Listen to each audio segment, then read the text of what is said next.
तुमच्यासोबतही असं होतं का? मला ना दळण संपलं हे लक्षातच राहिलं नाही. मग काय सकाळीच फजिती झाली माझी. मुलाच्या टिफिनसाठी पोळ्या करायला गेले आणि पिठाचा डब्बा उघडून बघितला. 5 मिनिटे तर मी हँगच झाले की कसं लक्षात नाही राहिलं माझ्या म्हणून. मग काय आणले ब्रेड आणि दिला त्याला त्याचा आवडता नाश्ता करून. ब्रेड टोस्ट करून त्याला जाम लावून दिला. तसंही आज स्कूलमध्ये रक्षाबंधन सेलिब्रेशन होतं. बघा कसा छान रेडी झाला आहे तो. ट्रॅडिशनल वेअर मध्ये किती छान दिसत आहे ना.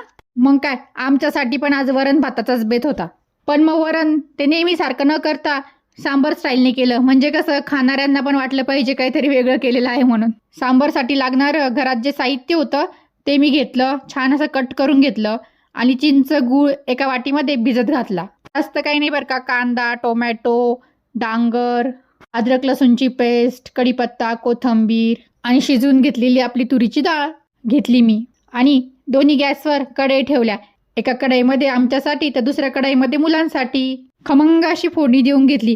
कांदा, टोमॅटो, डांगर, चिंचगुळाचं पाणी, कढीपत्ता सगळं घालून छान अशी उकळी काढून घेतली. म्हणजे कसं तोपर्यंत डांगर पण शिजून जातं. मुलांचं हे वरण साधं सोपं तयार करून घेतलं. त्यांना नाही आवडत हे बाकीचं सगळं.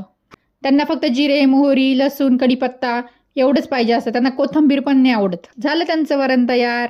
तोपर्यंत तिकडे पण फोडणीला छान अशी उकळी आली आहे बघा. ते छान असं उकळल्यानंतर त्यामध्ये मी शिजवून घेतलेली तुरीची डाळ मिक्स केली आणि कोथिंबीर भुरभुरली. बघा किती छान टेस्टी आणि हटके असा मेनू तयार झाला आहे. करायला पण सोपं आणि पोटभरीचं पण. त्यासोबत जर लोणचं पापड असेल तर एकच नंबर. बोलतानाच माझ्या तोंडाला पाणी येतंय. मस्त वाफालेला भात, त्यावर गरमागरम वरण, वरून तुपाची धार. आहा काय तो बेत झाला होता. खरंच एक नंबर. आवरेपर्यंत मुलगाही स्कूलमधून आला. त्यांच्या स्कूलमध्ये आज रक्षाबंधन सेलिब्रेशन होता. बघा तो कशी त्याची राखी दाखवतोय त्याच्या भावाला. संध्याकाळी मीही छान तयार होऊन राखी मिठाई आणण्यासाठी मार्केटमध्ये गेले होते. कशा राख्या आणल्या ते नेक्स्ट ब्लॉग मध्ये बघूया. तर असा होता आजचा दिवस. कसा वाटला व्हिडिओ नक्की कमेंट करून सांगा. आणि हो चॅनलला सबस्क्राईब करायला विसरू नका.